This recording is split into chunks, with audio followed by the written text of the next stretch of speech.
Assalamualaikum warahmatullahi wabarakatuh.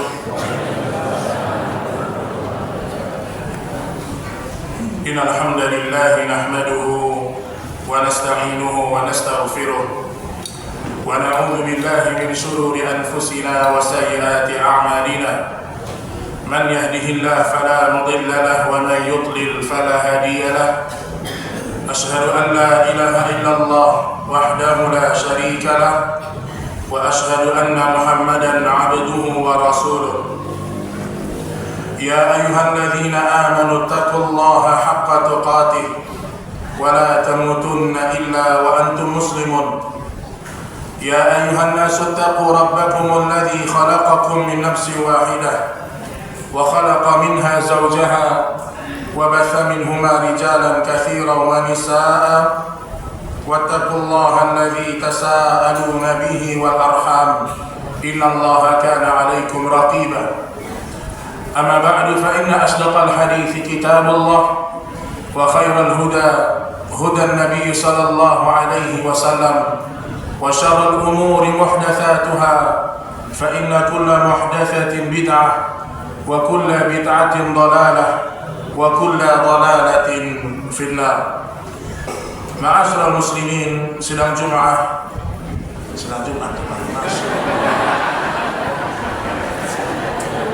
Kebanyakan khutbahnya. Astagfirullah.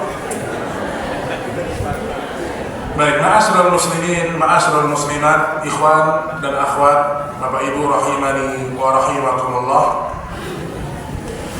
Alhamdulillah, pada pagi hari ini kita bersyukur kepada Allah Subhanahu wa taala bisa berkumpul di salah satu rumah dari rumah Allah Subhanahu wa taala. Dan di antara keutamaan orang-orang yang hadir di majalisul ilm, mereka keluar dari rumahnya, kemudian mereka melangkahkan kakinya ke rumah Allah, liyata'allamu khairan atau yu'allimahu khairan, yang tujuan mereka adalah untuk belajar ilmu agama atau tujuan mereka untuk mengajarkan ilmu agama. Maka Nabi Shallallahu Alaihi Wasallam mengatakan mereka mendapatkan pahala yang senilai dengan ibadah haji. Ada beberapa amalan yang disebutkan oleh Nabi Shallallahu Alaihi Wasallam dalam hadis yang sahih dan sebagiannya hasan, bahwasanya orang-orang yang berangkat ke rumah Allah menuntut ilmu agama atau mengajarkan ilmu agama, maka Allah Subhanahu wa taala akan memberikan pahala haji kepada mereka. Mudah-mudahan Allah Subhanahu wa taala mengikhlaskan niat kita dalam belajar, karena seandainya kita ikhlas dalam menuntut ilmu, maka 1 jam ke depan Allah Subhanahu wa taala menurunkan para malaikat, yang malaikat-malaikat tersebut beristighfar untuk para penuntut ilmu. Dan mudah-mudahan Allah Subhanahu wa taala memperbaiki keadaan kita dengan ilmu dan amal yang telah kita pelajari. Allahumma amin. Baik jemaah sekalian rahimani wa rahimakumullah, pada kesempatan siang hari ini kita akan membahas tentang bahasan mengikuti Nabi atau mengikuti hawa nafsu. Allah Subhanahu wa taala berfirman, fa'alhamaha fujuraha wa taqwaha. Maka kami telah memberikan ilham kepada manusia untuk mengetahui jalan-jalan keburukan dan untuk mengetahui jalan-jalan ketakwaan. Para ulama menyebutkan di dunia ini hanya ada 2 pilihan: mengikuti Allah dan Rasulnya atau mengikuti syaitan dan hawa nafsu. Jadi saya ingin mengatakan, ketika seseorang dia hidup di dunia ini, dia tidak mau mengikuti aturannya Allah, dia tidak mau berjalan di atas jalan yang ditempuh oleh Allah dan Rasulnya, maka dia sedang menempuh jalan yang sesuai dengan hawa nafsunya. Kapan seorang dia tidak mengikuti wahyunya Allah, maka saat itu otomatis dia sedang mengikuti hawa nafsunya. Kapan seseorang tidak memiliki sifat sami'na wa ata'na terhadap aturan-aturan Allah, maka saat itu dia sedang mengikuti hawa nafsunya. Kapan seorang tidak mau melangkahkan kakinya ke dalam surga, maka di saat itu dia sedang melangkahkan kakinya ke dalam api neraka. Saya ingin memperjelas bahwasanya di dunia ini hanya ada dua pilihan: mengikuti Nabi Shallallahu Alaihi Wasallam atau kita mengikuti hawa nafsu kita. Baik, kita akan mulai dulu dari pembahasan bagaimana Nabi Shallallahu Alaihi Wasallam mencontohkan kepada kita keteladanan bahwasanya Nabi itu selama hidup tidak pernah memperturutkan hawa nafsu beliau. Saya mau tanya nih, Nabi menyimpan tabiat sebagai manusiawi, ada atau tidak? Iya. Nabi basyarun mithlukum. Nabi manusia seperti kita. Tetapi bedanya beliau mendapatkan wahyu, sehingga beliau maksum. Tetapi dalam banyak peristiwa kehidupan Nabi Shallallahu Alaihi Wasallam, terkadang Nabi ditegur oleh Allah ketika Nabi mengikuti sebagian dari keinginannya. Saya akan sebutkan beberapa contoh ketika Nabi Shallallahu Alaihi Wasallam beliau berusaha untuk mengikuti aturan Allah dan Rasulnya, dan beliau tinggalkan semua yang berkaitan dengan hawa nafsu. Kita tahu dakwah Nabi di kota Makkah berapa tahun? 13 tahun. Lama atau tidak 13 tahun? Lama. Antum ngaji 13 tahun itu lama. Berarti kalau orang sekolah SD 6 tahun, SMP 3 tahun, SMA 3 tahun. Waktu yang panjang. Selama Nabi berdakwah, Nabi mendapatkan banyak cobaan. Keluarganya diboikot, sahabat-sahabatnya dibunuh, orang-orang tercintanya disiksa, sampai pada akhirnya datanglah seorang yang bernama Utbah bin Rabi'ah. Utbah bin Rabi'ah ini bangsawannya Quraisy, menawarkan kepada Nabi 3 perkara. Yang pertama, Utbah bin Rabi'ah menawarkan kepada Nabi Shallallahu Alaihi Wasallam kepemimpinan. Saya mau tanya, hawa nafsu kita suka dengan pemimpinan atau tidak? Suka kita menjadi pemimpin? Suka. Hawa nafsu kita ini ingin kita yang memegang tampuk kekuasaan. Itu hawa nafsu mayoritas manusia. Kalau tidak percaya, lihatlah setiap masa-masa kampanye, Masya Allah. Semua menampilkan saya yang paling ideal menjadi pemimpin.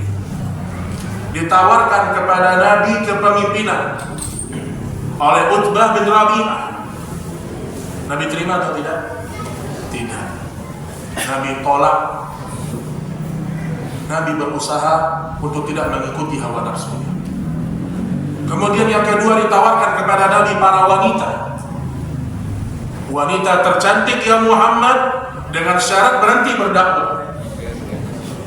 Diberikan wanita paling cantik di kota Mekah.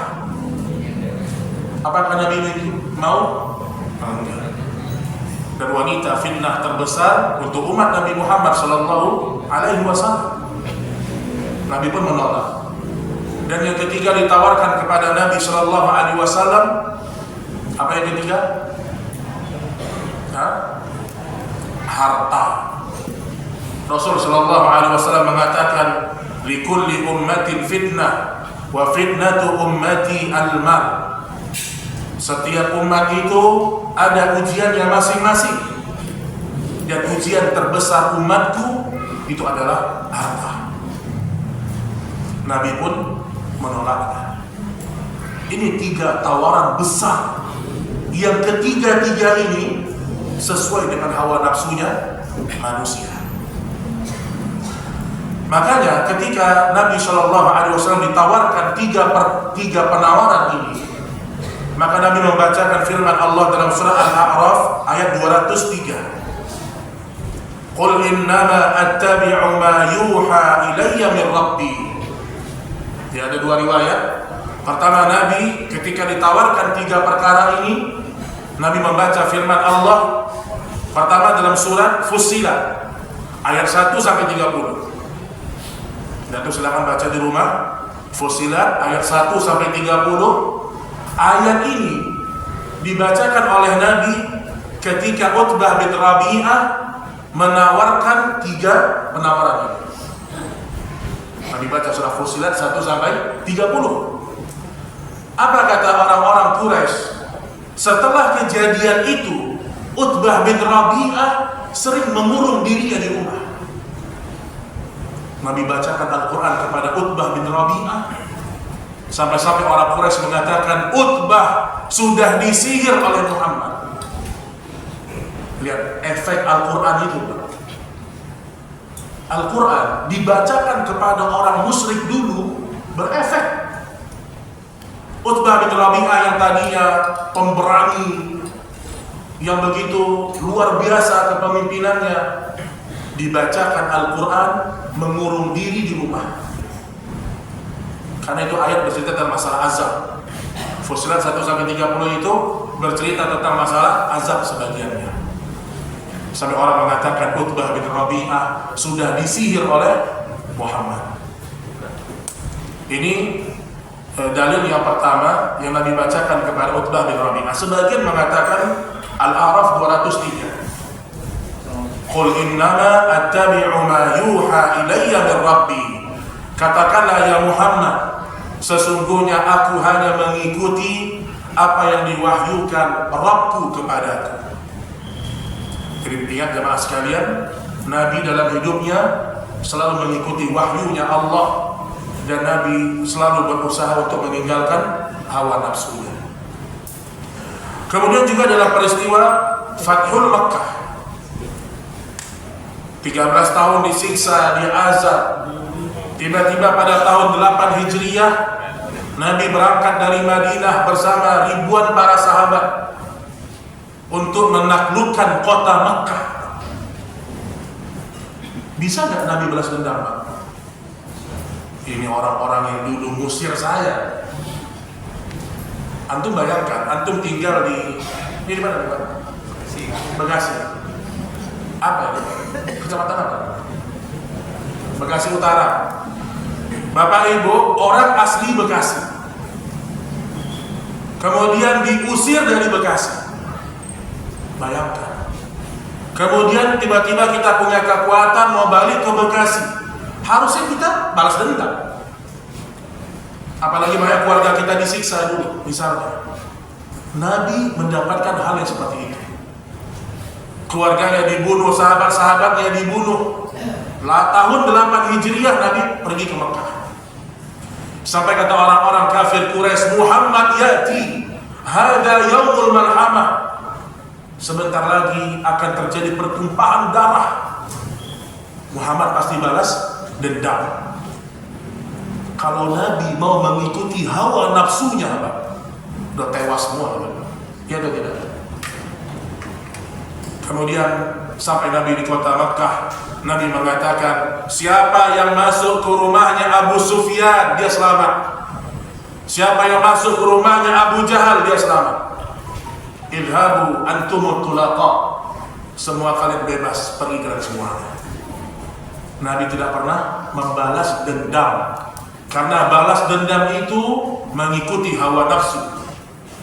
Allah mengatakan, wal ya'fu wal yasfahu. Hendaklah kalian berlapang dada, hendaklah kalian memaafkan orang lain. Itu mengikuti Nabi. Balas dendam mengikuti hawa nafsu. Intinya jemaah, kalau kita tidak bersikap seperti Al-Quran dan As-Sunnah, kita sedang mengikuti hawa nafsu. Intinya itu aja. Ada seorang kerja di tempat yang haram, dinasehatin antum keluar dari tempat yang haram, antum keluar, dia nggak mau keluar. Saat itu dia sedang mengikuti hawa nafsu. Ada seorang semangat beribadah, zikirnya Masya Allah, sholatnya Masya Allah. Datang orang menasihati, Pak, ini caranya salah, Pak. Zikir yang sesuai dengan sunnah seperti ini, Pak. Enggak mau. Ini kan udah lama, udah biasa saya baca seperti ini, kata dia. Ketika dia tidak mau mengikuti sunnah, dia sedang mengikuti hawa nafsu. Baik jemaah sekalian rahimani wa rahimakumullah. Kita lihat beberapa ayat Al-Quran yang menyebutkan tentang bagaimana sikap seorang muslim ketika mereka diperintahkan mengikuti sunnah Nabi Shallallahu Alaihi Wasallam. Baik, sebelum kita masuk kepada beberapa ayat, ada satu kisah lagi. Nabi Shallallahu Alaihi Wasallam juga termasuk sosok yang tidak suka dikultuskan. Hawa nafsu kita pengen dimuliakan, ya atau tidak? Pengen. Apalagi kalau keturunan darah biru, keturunan Nabi, pengen dimuliakan. Ente nggak tahu, Anda keturunan Nabi ini. Mengalir dalam darah saya, darahnya Nabi Muhammad. Masya Allah. Sikat gigi yang saya pakai, saya jual 20 juta. Ada yang beli nggak? Ada yang beli banyak. Nah, sifat kita ini ingin dihormati orang, ingin dimuliakan orang, itu sifat kita. Oleh karena itu Nabi Shallallahu Alaihi Wasallam sangat tidak suka dikultuskan dan dipuji berlebihan. Nabi nggak suka. Karena orang yang suka dikultuskan, orang yang suka dipuji, orang yang selalu mengharapkan sanjungannya orang, itu dia sedang menuju kepada hawa nafsu. Di antara hadis riwayat Imam Tabrani, Nabi Shallallahu Alaihi Wasallam jadi pernah datang salah seorang laki-laki dan dia terlihat seperti laki-laki yang baru masuk Islam. Ketika dia berjumpa dengan Rasulullah dan dia dengar kabar tentang Nabi, orangnya Masya Allah, maka dia gemetar. Jumpa sama Nabi, dia gemetar, grogi. Ketika Nabi lihat dia grogi, apa kata Nabi Shallallahu Alaihi Wasallam? Hawin alai, santai aja, santai. Kemudian Nabi hawin alai, fa inni lastu bimulkin. Kamu gak usah grogi, santai aja. Saya ini bukan raja, kata Nabi. Saya bukan raja. Innama ana ibnu imra'ah min Quraisyin kana ta'kulul qadim. Saya ini laki-laki yang lahir dari seorang wanita Quraisy yang suka makan dendeng. Tahu dendeng? Qadim itu ya, kalau bahasa kita daging yang digoreng. Qadim. Jadi di sini menarik juga. Sebagian orang kalau didatangi oleh muridnya, dia pengen muridnya itu bersimpu, ya atau tidak? Pengen dia dimuliakan. Nabi enggak. Ketika Nabi ketemu dengan seorang laki-laki, kemudian laki-laki ini gemetar sama Nabi, grogi dia. Apakah Nabi tetap Nabi dengan wajah yang sangar? Enggak. Nabi mengatakan hawin alai, santai aja. Ana lastu bimulkin, saya bukan seorang raja. Aku seorang laki-laki yang terlahir dari seorang wanita Quraisy yang suka memakan daging. Aku ini orang biasa. Di sini menunjukkan ketawaduannya Rasul Shallallahu Alaihi Wasallam. Maka kita ini jangan haus dengan sanjungan, jangan. Maka para ulama ketika ditanya apa yang dimaksud dengan sifat tawadu, apa tanda-tanda orang itu tawadu, apa? Dia ridho untuk ditempatkan sebagaimana tidak semestinya. Ridho untuk tidak diposisikan sebagaimana mestinya. Itu orang yang tawadu. Waktu Ustaz Yazid rahimahullah wafat, orang-orang datang ke masjid ramai, ya atau tidak? Mungkin sebagian juga memakamkan jenazah beliau. Ada seorang ustaz, ini ustaz berilmu, datang dari Gresik Al-Furqan. Cuma beliau tidak banyak di media sosial, tapi karya-karyanya banyak. para ustaz kenal dengan dia, tapi ikhwan-ikhwan nggak kenal sebagian. Dibuatkan jalur khusus untuk ustaz bisa langsung ke saf 1. Ini ustaz ini, dia masuk dihalang sama ikhwan kibar, masya Allah. Jangan-jangan ini nggak bisa, ini siapa? Ini jalur untuk para ustaz yang bisa lewat. Ini si ustaz, dia rela diposisikan tidak semestinya. Ya udah, dia akhirnya ngantri ikut jemaah. Nah, saya ingin ngasih contoh aja. Ya. Kalau kita masih marah, diposisikan tidak semestinya, kita tidak ada sifat tawadhu. Siapapun kita, mau dia seorang guru, mau dia seorang syekh, ya kita punya kewajiban memuliakan guru kita. Tapi seandainya seorang guru, muridnya tidak memposisikan dia sebagaimana mestinya, itu si guru gak boleh marah. Karena itulah bagian dari sifat tawadhu. Ridho diposisikan sebagaimana bukan semestinya. Baik jemaah sekalian rahimani wa rahimakumullah. Ada satu ayat dalam Al-Quran, dalam surat Al-Ahzab ayat 36. Di sini dalil bahwasanya tidak pantas bagi seorang mukmin dan seorang mukminah ketika Allah dan Rasulnya sudah menetapkan suatu hukum, dia tidak pantas untuk mencari hukum-hukum yang lain. Tidak pantas. Allah Subhanahu wa taala berfirman, "Wa ma kana lil mu'minin wa la mu'minatin idza qada Allahu wa rasuluhu amran ay yakuna lahumul khiyaratu min amrihim." Tidak pantas bagi seorang laki-laki mukmin, tidak pantas bagi seorang wanita mukminah, idza qada Allahu wa rasuluhu amran, kalau Allah telah menetapkan satu hukum. Di sini Allah sebutkan amran, satu hukum. Baik berkaitan dengan akidah, baik berkaitan dengan fikih, baik berkaitan dengan muamalah. Kalau Allah sudah tetapkan satu hukum, tidak pantas bagi mereka ayyakuna lahumul khiyaratu min amrihim, mencari hukum-hukum lain selain hukum Allah dan Rasulnya. Wa may ya'sillaha wa rasulahu faqad dhalla dhalalan mubina. Barang siapa yang mendurhakai Allah dan Rasulnya, dia telah tersesat dengan kesesatan yang nyata. Ini ayat jemaah sekalian, ini sebagai dalil bahwasanya bukanlah seorang mukmin, seorang mukminah yang sering protes dengan hukum Allah. Ketika kita protes dengan hukum Allah, kita sedang mengikuti hawa nafsu kita.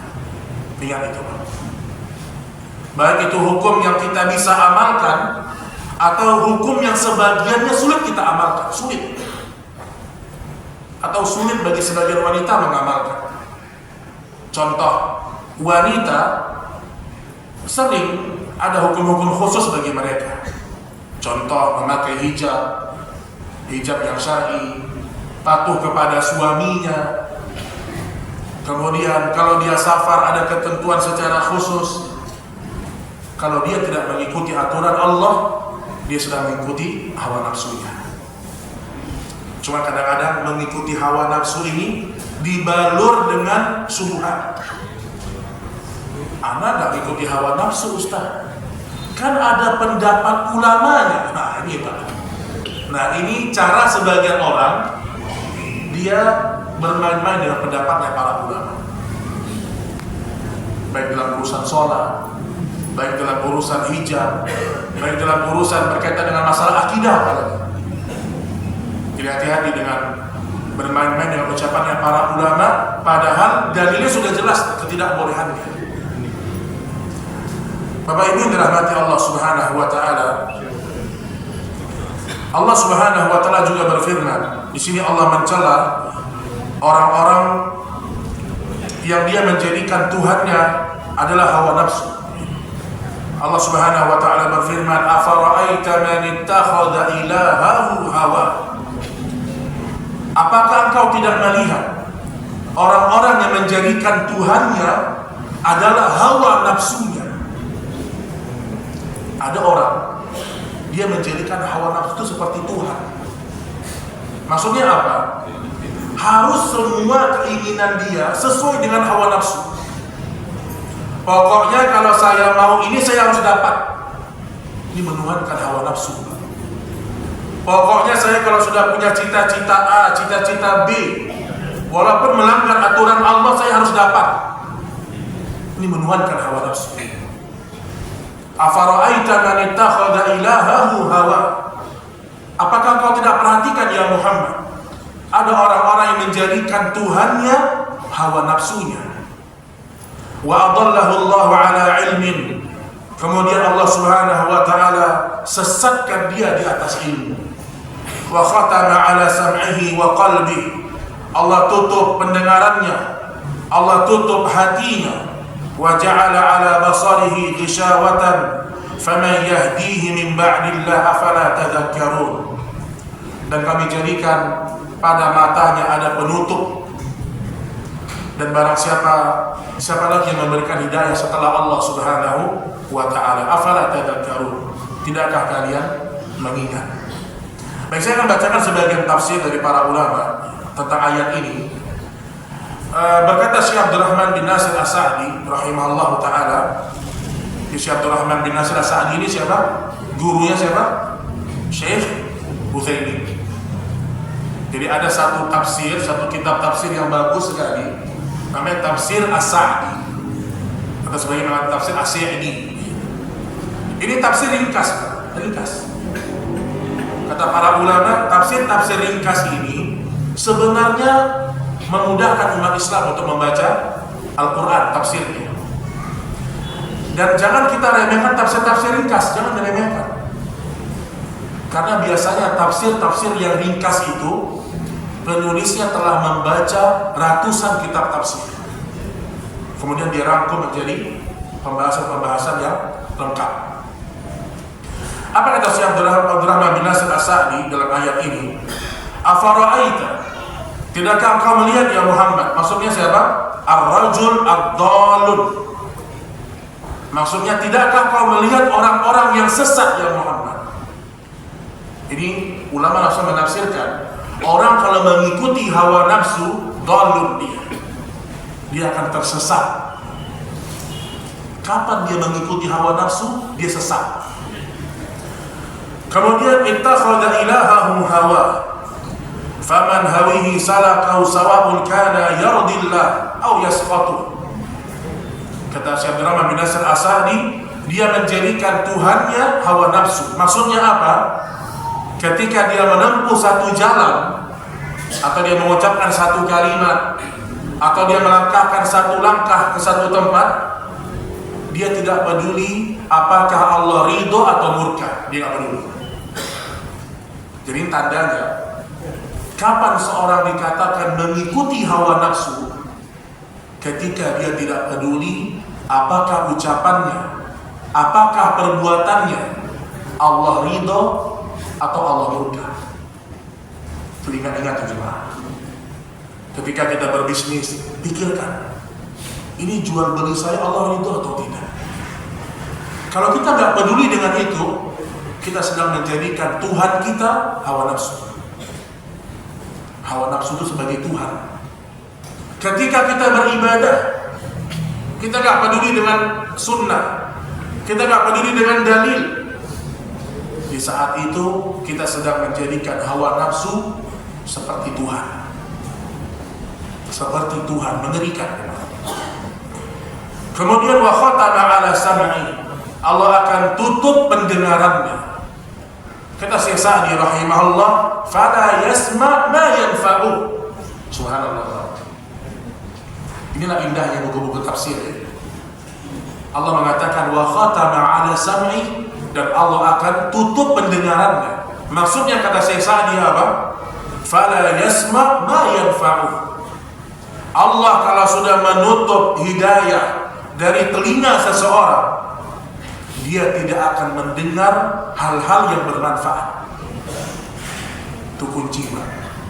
Kalau telinga kita banyak mendengar hal yang tidak bermanfaat, itu hukuman bagi orang yang dia menjadikan hawa nafsunya sebagai Tuhan. Ini efeknya, dampaknya ini. Allah sebutkan di sini, ya, afara'aita man ittakhadha ilahahu hawa. Dia menjadikan hawa nafsunya sebagai Tuhan. Wa adallahu Allah. Allah akan sesatkan dia. Bagaimana cara Allah menyesatkan dia? Wa khatama ala sam'i. Dimulai dari pendengaran. Fala yasma' ma yanfa'u. Jadi telinga dia banyak mendengarkan hal-hal yang tidak bermanfaat. Kalau nonton YouTube, nontonnya yang gak manfaat. Kalau main media sosial, nontonnya yang gak manfaat.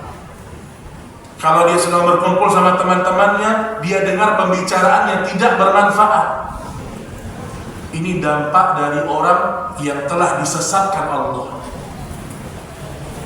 Makanya jemaah, kita kalau telinga kita ini masih senang dengarkan kajian, itu tanda mudah-mudahan kita masih diberikan hidayah. Ada nggak orang Pak panas telinga dengar kajian? Ada nggak? Ada. Jangan antum kira duduk di masjid dengarkan ustaz ngomong 1 jam itu gampang. Nggak gampang. Itu kalau bukan karena hidayah, orang nggak akan mampu. Coba antum panggil orang-orang awam yang di luar misalnya, yang jauh dari agama, suruh duduk di sini, Pak. Sejam aja, kuat nggak? Nggak kuat ya, Pak. Panas telinganya. Jadi maksud saya, kalau telinga kita masih sering mendengarkan hal yang bermanfaat, tandanya Allah belum sesatkan kita. Dan zinanya telinga adalah mendengarkan musik. Itu zinanya telinga.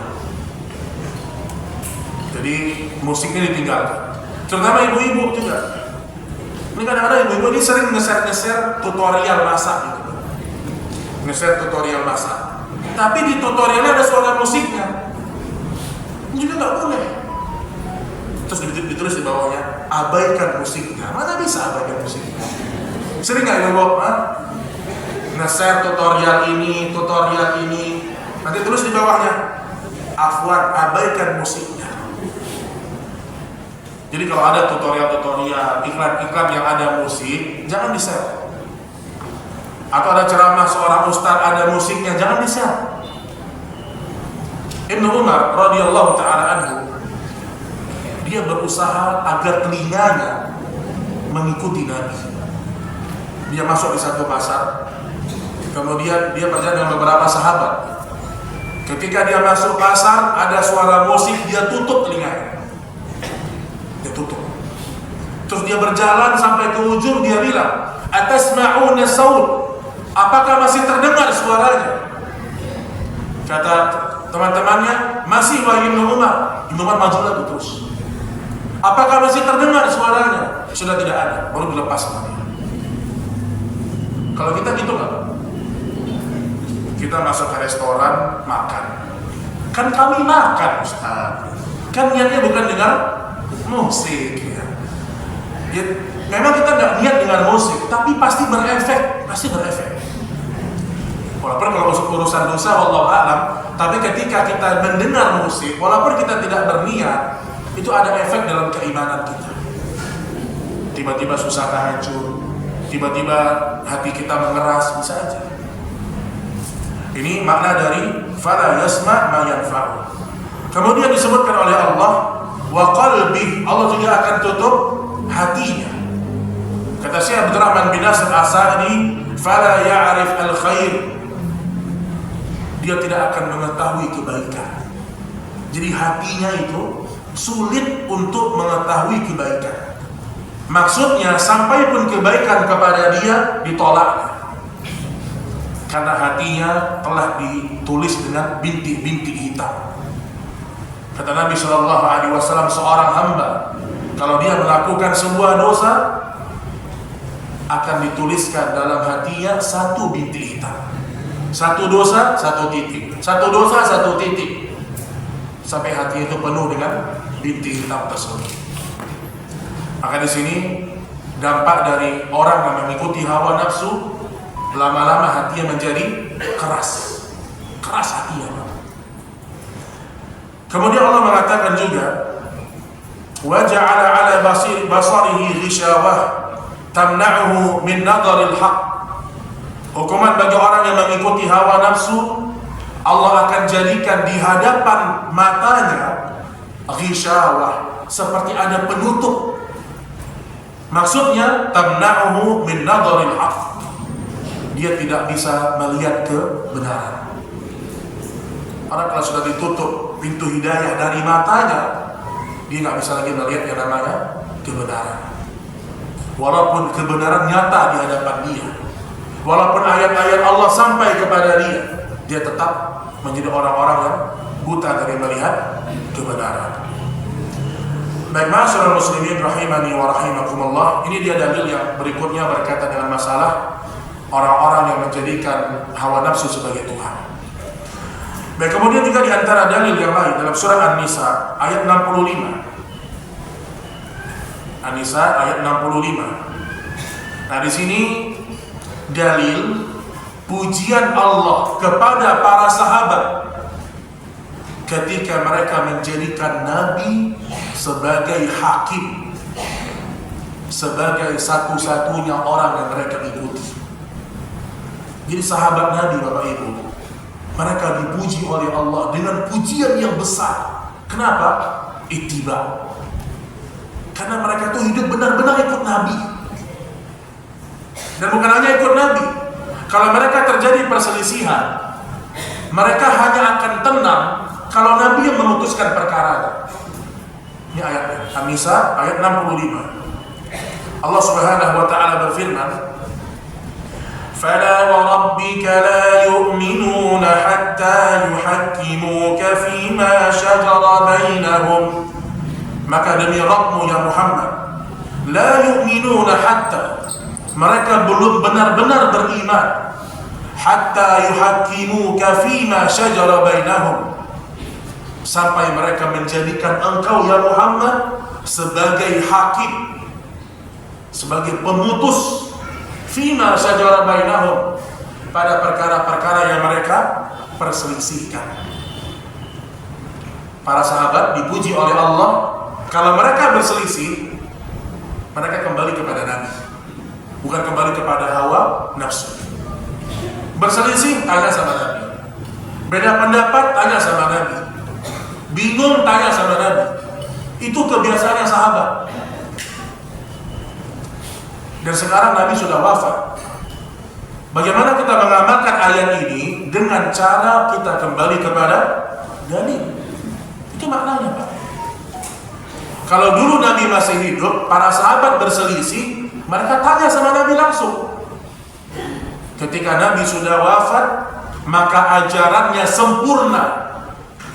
Tidak ada satupun perselisihan di antara orang-orang beriman di masa sekarang, kecuali ada dalil yang menunjukkan mana yang hak, mana yang batil. Dan lihat di sini jemaah, setelah mereka menjadikan Nabi sebagai hakim, kemudian Nabi putuskan perkara mereka, apakah mereka sakit hati? Apakah para sahabat merasa berat dengan keputusannya Nabi? Enggak. Tsumma la yajidu fi anfusihim harajan.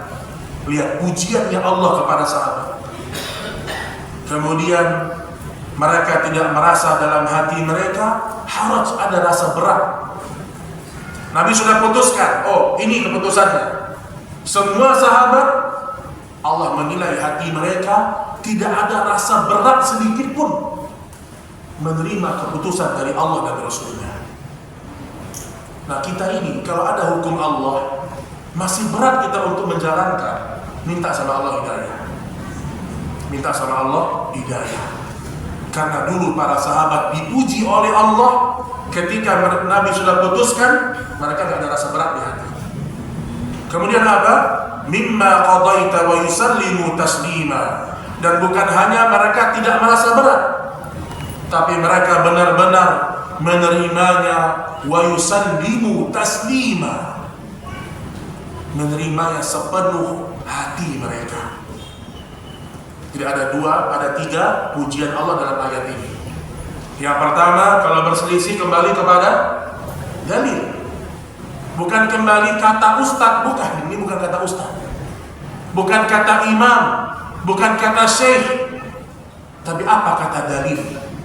Allah berkata apa? Rasul berkata apa? Kemudian kita lihat pendapat para ulama yang sesuai dengan dalil. Begitu cara beragama. Ittiba. Kemudian ujian yang kedua, kalau Nabi sudah putuskan, mereka tidak ada rasa berat di hati mereka. Contoh peristiwa pembagian ghanimah. Nabi SAW selesai perang dalam sebuah peperangan. Kemudian Nabi bagikan sebagian harta rampasan perang ini kepada muhajirin, dan jumlah lebih banyak kepada muhajirin. Orang-orang Ansor tidak dapat. Para sahabat dari golongan Ansor, mereka merasa sesuatu di hati mereka. Tapi mereka gak berani bilang sama Nabi. Mereka hanya ngomong, kenapa muhajirin dapat, kita gak dapat? Kemudian Nabi SAW mengatakan, apakah kalian tidak ridho? Muhajirin mereka pulang ke kota Makkah dengan membawa harta-harta ghanimah, sedangkan kalian wahai Ansar pulang ke negeri kalian dengan membawa Rasulullah. Itu kata Nabi. Apakah kalian tidak ridho? Muhajirin, iya dia dapat harta rampasan perang, mereka pulang membawa harta.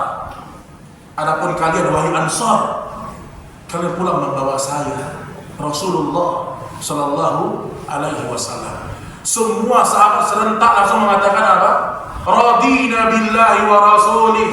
Kami ridho kepada Allah dan Rasulnya. Kami ridho kepada Allah dan Rasulnya. Ini iman jelas. Tadinya mereka merasa berat, tapi ketika Nabi sudah memutuskan dan Nabi berikan apa alasannya, maka mereka berridho kepada Allah dan Rasulnya. Itu sifatnya sahabat. Sifatnya sahabat itu gak suka menentang, gak suka melawan hukum Allah. Itu sifatnya para sahabat. Baik, ma'asyiral muslimin rahimani wa rahimakumullah. Sekarang kita lihat dalil yang lain dalam surat Al-Muhammad ayat ke-9. Ini kita berusaha untuk kembali kepada dalil terus. Jadi kita berusaha, kalau ngaji itu ayat penjelasan, hadis penjelasan, itu aja. Supaya kita ngaji gak kemana-mana, bukan cerita, bukan ngawur ngidul, kan. Ayat tafsir, hadis penjelasan dari para ulama salaf. Sekarang kita lihat surat Muhammad ayat ke-9 dan surat Muhammad ayat ke-28. Apa dampak ketika seorang membenci apa yang seharusnya dia ikuti dari aturan Muhammad Sallallahu Alaihi Wasallam? Jadi kebencian kita kepada syariatnya Rasul itu berdampak. Orang kalau sudah tidak mengikuti aturannya Rasulullah, berarti mengikuti apa? Nafsu. Dan biasanya orang tidak mengikuti Rasulullah Sallallahu Alaihi Wasallam, terkadang ada rasa benci di hatinya dari kalangan orang-orang munafikin. Nah, kalau sudah benci kepada syariat, apa dampaknya? Allah mengatakan dalam surah Muhammad ayat yang ke-9, "Dzalika bi annahum karihu ma anzalallah fa ahbata a'malahum." Sesungguhnya mereka benci kepada apa yang diturunkan Allah. Allah turunkan Al-Quran dan As-Sunnah. Mereka benci dengan itu, fa ahbata a'malahum, maka Allah akan membatalkan amal-amal mereka. Ya, ini ayat bercerita tentang orang-orang kafir. Kalau orang kafir, dia tidak mengikuti aturan Allah dan Rasulnya, maka batal seluruh amal mereka. Makanya orang-orang kafir di dunia ini, kalau mereka melakukan kebaikan, Allah hanya balas kebaikannya di dunia. Ini di antara bentuk keadilannya Allah. Man kana yuridu harthad dunya nazid lahu fi harthi. Barang siapa yang menginginkan kehidupan dunia, kami berikan dunia kepada mereka. Orang-orang kafir melakukan kebaikan. Kebaikan yang saya maksud mungkin mereka mencari rezeki, atau mungkin mereka bersedekah. Allah akan ganti harta mereka.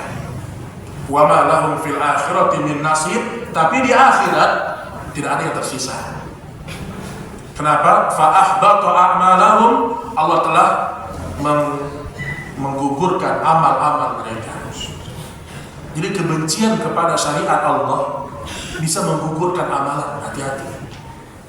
Kebencian kepada hukum Allah, kebencian kepada hukum Rasulullah bisa membatalkan amal. Juga disebutkan dalam surah Muhammad ayat ke-28, "Dzalika bi annahum wattaba'u ma askhata Allah wa karihu ridwana fa ahbata a'malahum."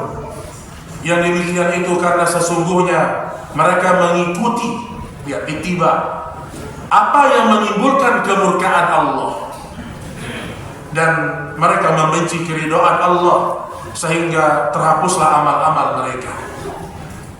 Jadi lihat di sini, kalau seorang tidak mengikuti ridhonya Allah, maka dia sudah mencari murka Allah. Maka seorang yang mengikuti hawa nafsunya, lama kelamaan muncul kebencian di hatinya kepada syariat Allah, dan Allah bisa membatalkan amal-amalnya. Makanya Bapak Ibu kita ini, kalau ada aturan Allah yang rasanya masih sulit kita amalkan, jangan kita bantah aturan itu, jangan dibantah. Tapi kita doa, ya Allah, saya belum mampu untuk mengamalkan hukum ini, ya Allah, lembutkan hati saya. Ya Allah, saya sebagai istri masih suka teriak-teriak sama suami saya. Tapi saya tahu, ya Allah, kepatuhan kepada suami itu wajib selama kebaikan. Lembutkan hati saya, ya Allah. Kalau perempuan kayak gini akan dapat hidayahnya. Tapi kalau ada perempuan, wanita, masa kayak gitu? Kok dalam Islam ini perempuan seakan-akan ditindas? Oh, kayak gini sulit dapat hidayah. Jadi saya ingin mengatakan, kalau kita belum mampu menjalankan sebagian dari aturan Allah, minta sama Allah kemudahan. Jangan dibantah. Jangan dibantah. Baik ikhwan dan akhwat rahimani wa rahimakumullah. Sekarang kita masuk sedikit kepada bahasan ittiba sedikit.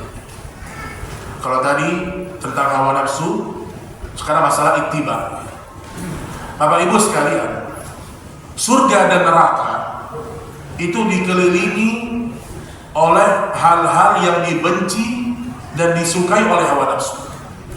Contoh surga, kata Nabi Shallallahu Alaihi Wasallam, "Hujibatil jannah bil makarih." Surga itu dikelilingi oleh segala sesuatu yang tidak disukai oleh jiwa. Jadi memang jalan ke surga itu jalan gak enak semua. Itu bahasa kita. Kalau mau masuk surga, harus menempuh sebuah jalan yang jiwa kita gak suka sebenarnya. Contoh, jiwa kita ini lebih suka nabung-nabung atau bagi-bagi duit ke orang. Nah, mana Pak jiwa kita lebih suka? Nabung kan? Enggak, saya lebih suka bagi-bagi duit. Nah, sini duit aku sini. Enggak, jiwa orang lebih senang nabung. Oh, saya yang kerja, masa saya yang sedekah? Jiwa orang tuh lebih suka egois, itu jiwa manusia. Allah sudah sebutkan dalam Al-Quran.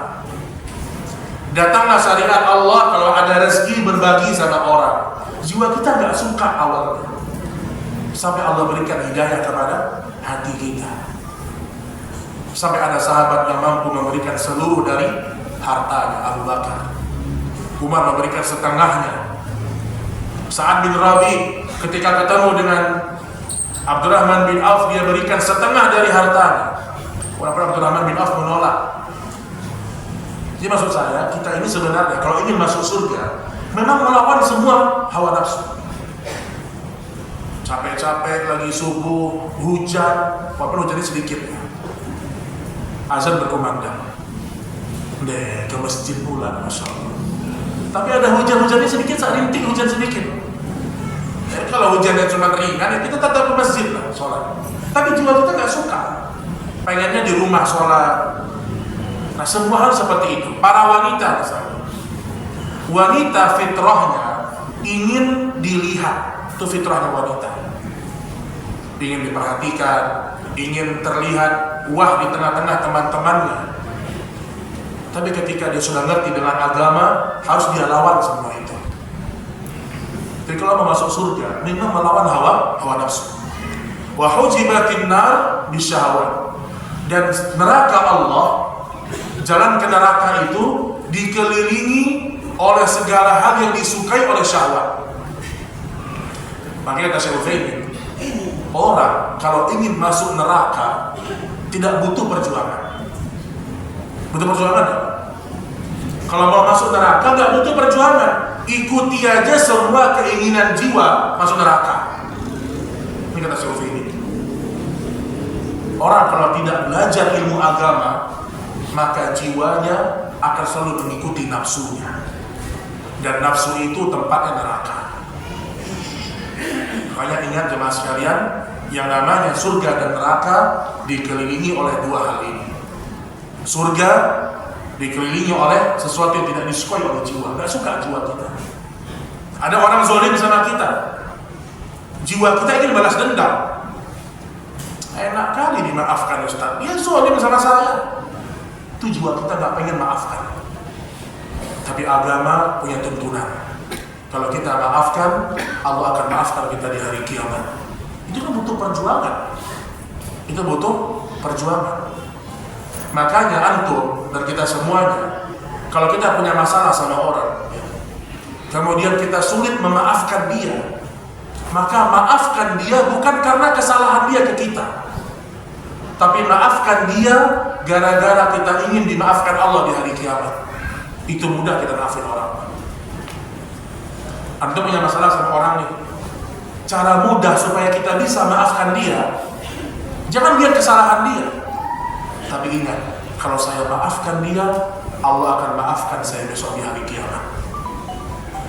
Inilah jiwanya Abu Bakar ketika memaafkan Mistah bin Uthathah, bibinya, ketika kejadian Aisyah dituduh berzina.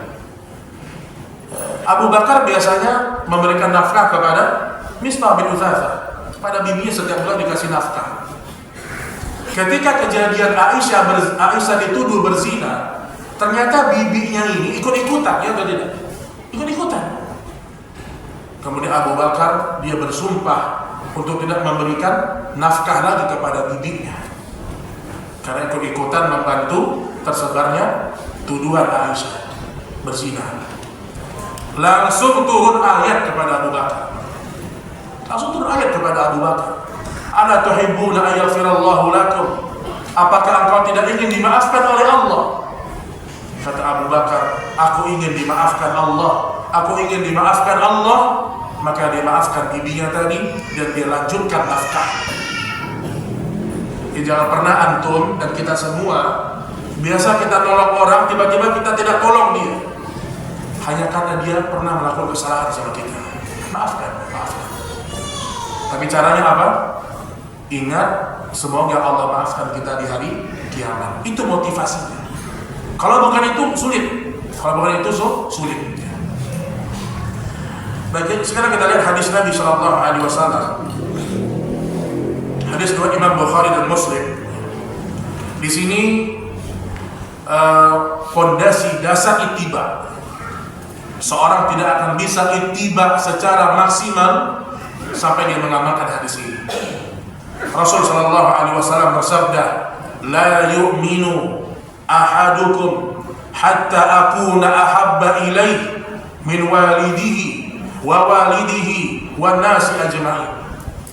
Tidak sempurna iman di antara kalian sampai dia beriman kepadaku, sampai dia mencintaiku lebih daripada kecintaannya kepada orang tuanya, kepada anak-anaknya, wan nasi ajma'in, dan seluruh manusia. Ini kuncinya. Kalau ingin bisa ittiba maksimal, ini kuncinya. Cintailah Nabi Muhammad sallallahu alaihi wasallam lebih daripada orang tua kita, anak-anak kita, dan seluruh manusia. Wah, ini berat. Berat atau tidak berat? Mencintai Nabi lebih daripada mencintai anak. Lihat anak kita tidurnya pulas, capek mungkin dari malam, kita mungkin begadang. Subuh kita mau bangunkan gak tega. Cinta sama anak berlebihan. terlalu cinta sama anak, terlalu cinta sama orang tua, akhirnya nggak berani menasihati orang tua. Jadi saya ingin mengatakan, belum sempurna iman kita sampai kita mencintai sunnah lebih daripada cinta kita kepada ayah ibu kita, bahkan kepada seluruh manusia. Bahkan dalam hadis riwayat Imam Muslim, lebih daripada bahkan diri kita sendiri. Umar bin Khattab radhiyallahu taala anhu, dia bercerita dari Abdullah bin Hisham. Abdullah bin Hisham mengatakan, "Kunna ma'an Nabi sallallahu alaihi wasallam wa huwa akhidhun bi yadihi Umar bin Khattab." Kami pernah bersama Nabi sallallahu alaihi wasallam. Beliau ketika itu memegang tangannya Umar bin Khattab. Biar Nabi, ini kebiasaan Nabi ya. Nabi kalau jalan, Nabi pegang tangan sahabatnya. Dan kita jangan risih, seperti jangan risih. Kita kadang-kadang kalau pegang tangan laki-laki, kenapa pegang-pegang? Enggak, Pak. Orang-orang Arab untuk lihat. Saya pernah lihat videonya Syekh Sudes. Dia sedang jalan dengan Syekh Surem atau Syekh siapa gitu. Pegang tangan mereka. Syekh Soleh Buder. Imam Masjid Nabawi, Syekh Soleh Buder ketemu dengan Syekh Sudes.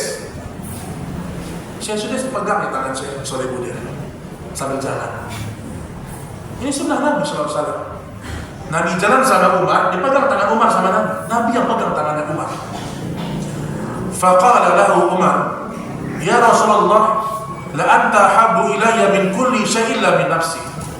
Kata Umar, "Ya Rasulullah, saya mencintai engkau lebih daripada apapun di dunia ini, kecuali diri saya." Iman kayak gini aja Pak, ini udah berat. Sebenarnya kalau iman kita kayak gini aja, itu aja udah berat. Mencintai Nabi lebih daripada segalanya, kecuali dari diri kita. Faqala Nabi sallallahu alaihi wasallam, "La, tidak wahai Umar. Walladhi nafsi biyadi, demi zat yang jiwaku berada di tangannya, hatta akuna ahabba ilaika min nafsik." Belum sempurna imanmu sampai engkau mencintaiku bahkan lebih daripada dirimu sendiri.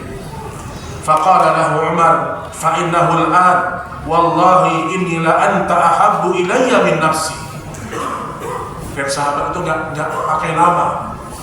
Ketika ditegur sama Nabi, "Wahai Umar, imanmu belum sempurna sampai engkau mencintaiku lebih daripada engkau mencintai dirimu sendiri." Langsung Umar ganti kalimatnya, "Wallahi, demi Allah, la anta ahabbu ilayya min nafsi." Engkau lebih aku cintai ya Rasulullah, bahkan lebih daripada diriku sendiri. Faqala Nabi sallallahu alaihi wasallam, "Al-ana ya Umar." Sekarang iman itu sempurna wahai Umar. Itu berat. Jadi rela miskin demi mengamalkan sunnah misalnya. Biarlah dipecat karena mengikuti Nabi. Biarlah harus kehilangan anak karena mengikuti Nabi. Lihat Ibrahim, kisah yang kita ketahui bersama. Ibrahim diuji oleh Allah dengan semua ujian rasa cinta. Bertahun-tahun gak punya anak. Ketika usia 90 tahunan dapat anak. Sedang cinta-cintanya sama anak, bermimpi menyembelih Ismail. Ini ara fil manami anni adbahu. Aku melihat dalam mimpiku aku menyembelih engkau wahai Ismail. Fanzur madza tara. Bagaimana pendapatmu? Kata Ismail, lakukan apa yang Allah perintahkan. Satajiduni insyaallah minas sabirin.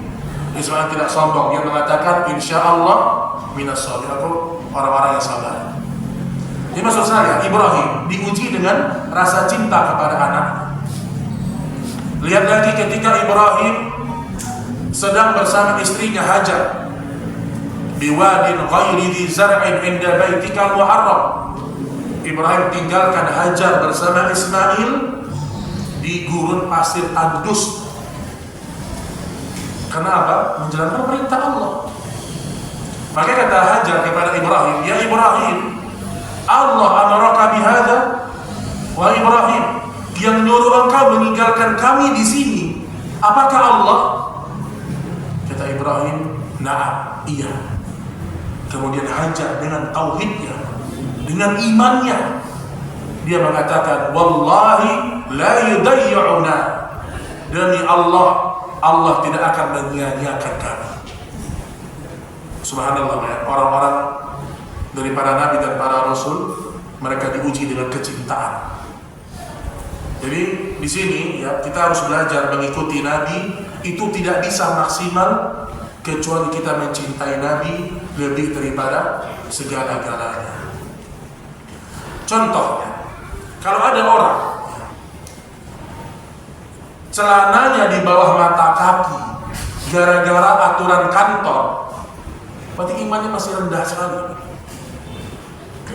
Laki-laki celana di mana? Di atas mata kaki. Ketika dia masuk kantor, syaratnya harus di bawah mata kaki. Akhirnya dia isbal. Berarti dia tidak bisa ittiba kepada Nabi, dia mengikuti hawa nafsunya. Sebagian orang dia kerja di kantor, jenggotnya harus dipotong. Syekh Shalih Fauzan pernah ditanya, Bapak Ibu, ya Syekh, saya kerja di satu perusahaan, pemimpinnya menyuruh saya, pimpinan nyuruh saya potong jenggot. Kalau tidak, saya diberhentikan. Boleh nggak saya potong jenggot saya? Boleh nggak Pak? Gaji antum 70 juta. Tapi kalau antum nggak potong jenggot, diberhentikan. Di zaman-zaman banyak orang di PHK. Nah, gimana Pak? Berhenti atau potong jenggot? Masa gara-gara jenggot doang jadi ribet Ustaz? Syekh Shalih Fauzan ditanya, lihat Bapak Ibu jawabannya ulama besar, ahli ilmu. Kata Syekh Shalih Fauzan, kalau engkau ingin menjual agamamu, lakukan. Itu aja jawabannya. Kerja di satu kantor harus potong jenggot. Perintah Nabi, jenggot dibiarkan. Itu perintah Nabi. Kata Syekh Shalih Fauzan, kalau engkau ingin menjual agamamu, lakukan. Potonglah jenggot itu. Subhanallah. Ini orang-orang yang tahu nilai akhirat dibandingkan nilai dunia. Maka itu Syekh Utsaimin juga, ketika Syekh Utsaimin kan sakitnya kanker ya. Syekh Utsaimin ini sakit kanker beliau sebelum wafat. Dan di antara pengobatan waktu itu harus dipotong jenggot beliau nggak mau. Saya tidak mau berjumpa dengan Allah dalam kondisi menyelisih sunnah, padahal kondisinya darurat. Seandainya beliau melakukan, beliau tidak berdosa, ya atau tidak? Uzur darurat. Tapi beliau nggak mau. Begitu orang-orang mempertahankan ittiba itu begitu. Biarlah kehilangan harta gara-gara berpegang kepada sunnah. Biarlah kehilangan dunia gara-gara mentauhidkan Allah. Anda melihat kisah dalam kitab Tauhid, walaupun sebagian ulama mendhaifkan riwayatnya, tapi sebagian mengangkatnya menjadi hasan. Tentang kisah seorang yang dibunuh gara-gara seekor lalat. Ada dua orang, dia mau masuk ke dalam satu kampung. Orang pertama mau masuk dikasih syarat, kalau mau masuk ke kampung ini, kamu harus sembelih sesuatu, persembahkan untuk berhala kami. Tadi kami nggak bawa sapi, kami nggak bawa hewan. Kata orang ini, ambil seekor lalat, bunuh, persembahkan untuk berhala kami. Orang yang pertama dia cari lalat, dapat, dia bunuh, dia niatkan untuk berhala. Kemudian dia masuk, diizinkan dia masuk. Orang yang kedua mengatakan, wallahi aku tidak akan menyembelih apapun untuk selain Allah. Fadaraba unuqah, maka kemudian ditebas lehernya. Kata para ulama ketika menjelaskan pelajaran dari hadis ini, terkadang seorang karena ittiba kepada Nabi, nyawanya harus terbunuh. Nyawa. Dulu para sahabat di kota Mekah, ketika Nabi sedang berada di sisi Ka'bah, datang sebagian sahabat mengatakan, ya Rasulullah, alasna alal haq, bukankah kita berada di atas kebenaran ya Rasulullah? Kata Nabi, iya.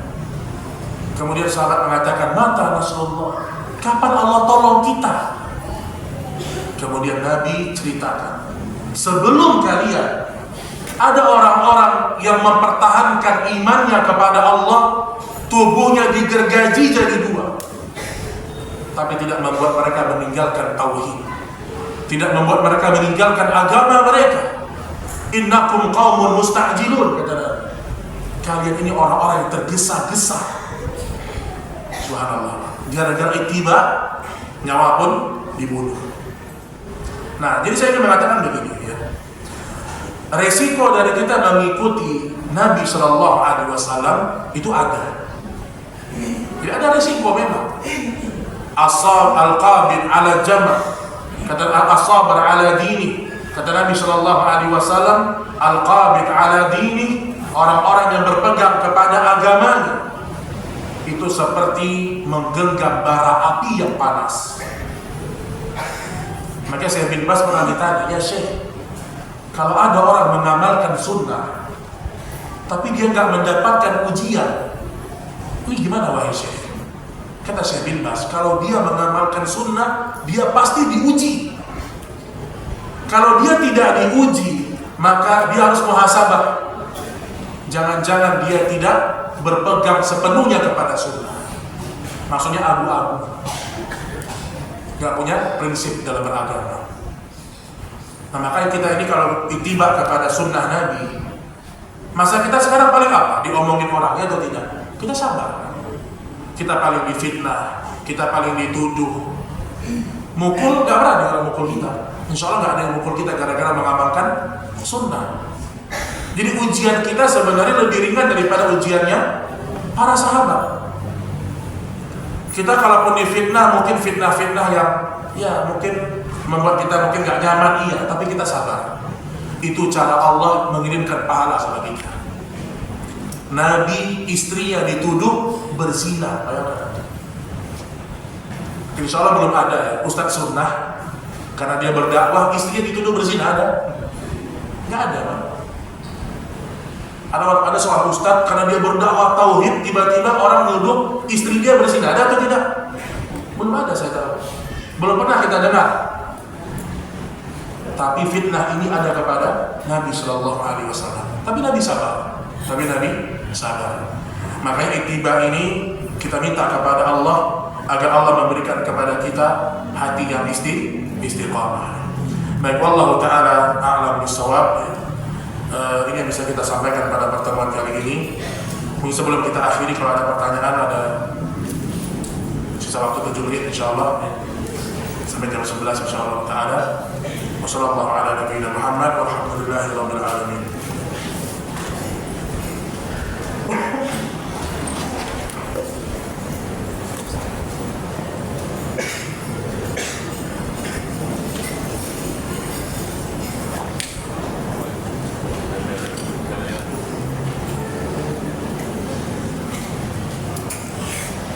Jazakallah khair Ustaz. Izin bertanya, saya seorang artis, senang membuat komik dan ilustrasi Islami. Namun jujur saya selalu mendapat inspirasi dari musik. Masya Allah. Ini inspirasi dari setan ini Pak, dari mulut. Alhamdulillah saya tahu manajemen waktu. Bagaimana itu Ustaz? Jemaah sekalian, ini yang nanya ya. Semoga Allah berikan kepada antum petunjuk ya. Ketika Nabi mengharamkan musik, maka mustahil di situ ada manfaat. Kalaupun ada manfaat, mudaratnya lebih besar, sehingga diharamkan dalam agama. Khamar bukan tidak ada manfaatnya. Ada nggak manfaat khamar? Ada, menghangatkan badan, tapi mudaratnya lebih besar, diharamkan Allah. Nah, ketika antum mungkin ketika dengar musik dapat inspirasi, maka yakinilah itu was-was syaitan ya. Antum baca Quran dapat inspirasi, nah itu baru kebaikan dalam agama.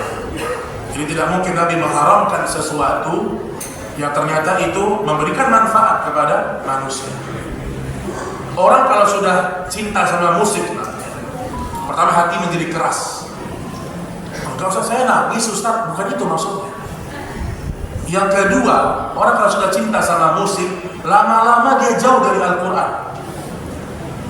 Syair saja, syair. Nabi punya penyair namanya Hasan bin Sabit. Ini penyairnya Nabi. Syair pun di masa sahabat tidak seperti Al-Quran, dibaca jarang oleh para sahabat. Tapi mereka mengatakan dahulu sebelum turunnya Al-Quran kami bersyair. Setelah turunnya Al-Quran maka sedikit kali kami bersyair. Kami fokus kepada Al-Quran. Jadi minta sama Allah supaya diberikan hati yang lurus, ya, supaya bisa meninggalkan musik secara maksimal. Saat ini sedang viral orang-orang memperolok-olok syariat Islam. Bagaimana dengan pelakunya yang kita tahu dia seorang Muslim? Apakah dia masih dianggap sebagai seorang yang beragama Islam? Jadi dia berbahaya bagi dia. Tapi untuk mengatakan dia kafir, kita nggak boleh tergesa-gesa, dan bukan tugas kita. Karena bisa jadi dia melakukannya di atas kebodohan, atau bisa jadi dia melakukan ittiba'ul hawa, atau ada syubhat di kepala dia. Intinya perbuatan memperolok-olok agama ini perbuatan yang bisa membuat orang kufur, iya. Tetapi menghakimi dia kafir itu bukan tugas kita. Imam Ahmad rahimahullah hidup di masa penguasa yang punya pernyataan Al-Quran makhluk. Al-Quran makhluk. Ulama sepakat orang mengatakan Quran makhluk kafir, tapi Imam Ahmad tidak mengkafirkan penguasa. Karena Imam Ahmad meyakini mungkin penguasa ini ada syubhat di kepalanya. Seorang tidak boleh dikafirkan kalau masih ada syubhat di kepalanya. Tapi tetap ya, memperolok-olok agama ini mengerikan. Bisa membuat orang kufur kepada agama Allah. Qul abillahi wa ayatihi wa rasulihi kuntum tastahzi'un la ta'tadiru qad kafartum ba'da imanikum. Kata Allah Subhanahu wa taala, apakah dengan Allah dan dengan Rasulnya kalian memperolok-olok? La ta'tadiru, jangan banyak alasan, kata Allah. Qad kafartum ba'da imanikum, kalian telah kufur sebelumnya kalian beriman. Jadi hati-hati, karena itu bisa mengantarkan kepada kekufuran. Apa hukumnya membeli boneka blind box? Apa itu? Atau kita tidak tahu akan dapat yang jenis apa, tapi di satu sisi kita ridho jika dapat yang jenis apa saja. Oh, mungkin dia beli sesuatu nggak tahu isinya apa gitu ya. Ini gorok, nggak boleh. Kita membeli barang harus tahu kita beli barang apa, harus tahu. Jadi hal-hal kayak gini ditinggalkan. Yang ada gorornya, kemudian juga ada nilai-nilai perjudian di dalamnya. Kecuali antum niatnya bukan beli ini. Antum masuk supermarket, antum beli barang-barang kebutuhan antum, tiba-tiba dapat hadiah. Nah, itu halal, tidak apa-apa. Karena tujuannya bukan undian ini. Tapi kalau murni gara-gara beli ini, maka tidak boleh. Tidak boleh.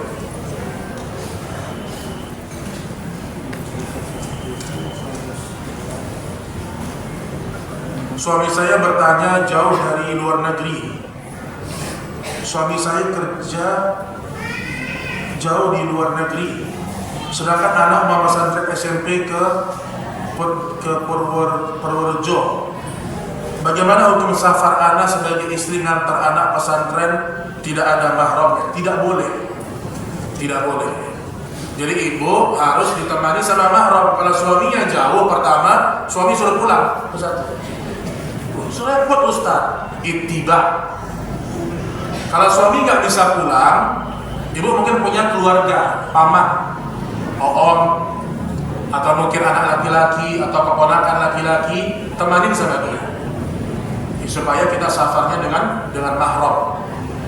Dan Nabi mengaitkan safar dengan mahram ini dengan keimanan.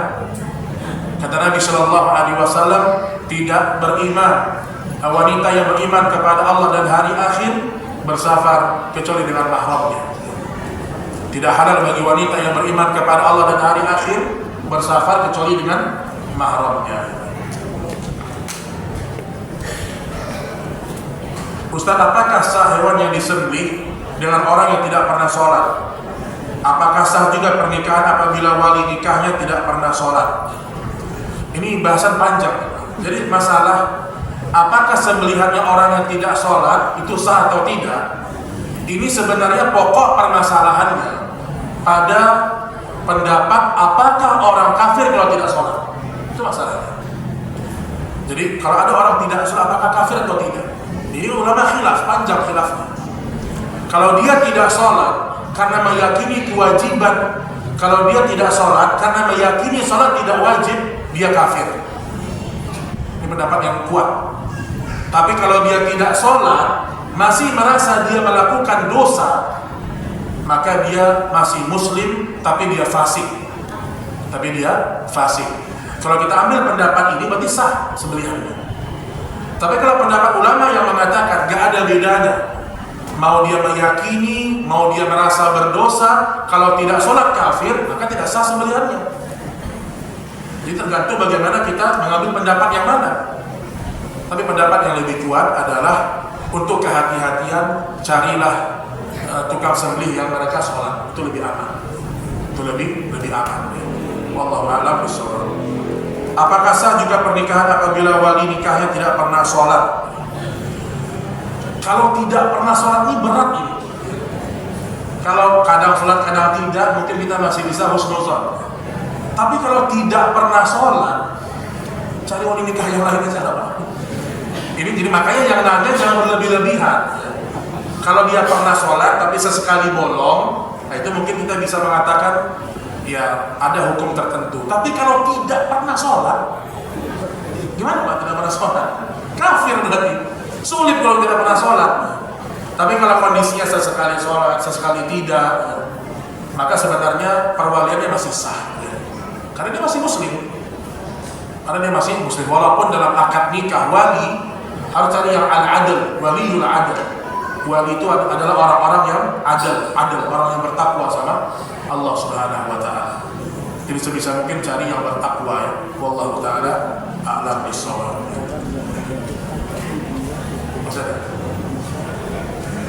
Dan terakhir yang satu lagi dengan 11. Masya Allah. Ini jangan saya jawab lah. Apa hukum bermain game online? Ini nggak perlu ditanyakan ini. Game online atau offline. Jadi gini cuma terakhir. Hukum asalnya game ini kan mubah, ya atau tidak? Game ini kan mubah hukum asalnya. Selama tidak ada pelanggaran syariah. Saya pakai olahraga. Kita mengatakan game ini haram jika sulit. Apalagi game-game yang memang tidak ada pelanggaran syariah. Contoh apa misalnya? Mungkin game-game apa ya, tebak-tebakan apa gitu ya. Hukum asalnya halal. Tetapi game di masa sekarang banyak pelanggaran syariah. Kartunnya kadang-kadang apa seksi-seksi atau tidak. Animasi itu sekarang perempuan-perempuan yang pegang senjata tapi pakaiannya tidak bagus. Ini hukumnya haram, tidak boleh. Jadi hukum asalnya halal, tapi tergantung gamenya seperti apa.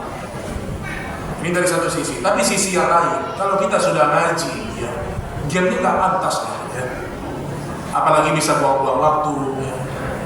Tapi kalau seorang dia bermain game yang halal, sekedarnya aja, ya, mungkin menghilangkan jenuh sebentar, 10 menit, ya, ini mudah-mudahan tidak mengapa. Tapi kalau yang ditanya game online kayak sekarang nih, anak-anak muda sekarang, ini mereka akan melanggar banyak hukum Allah Subhanahu wa ta'ala. Gak sholat, tertunda sholatnya, macam-macam.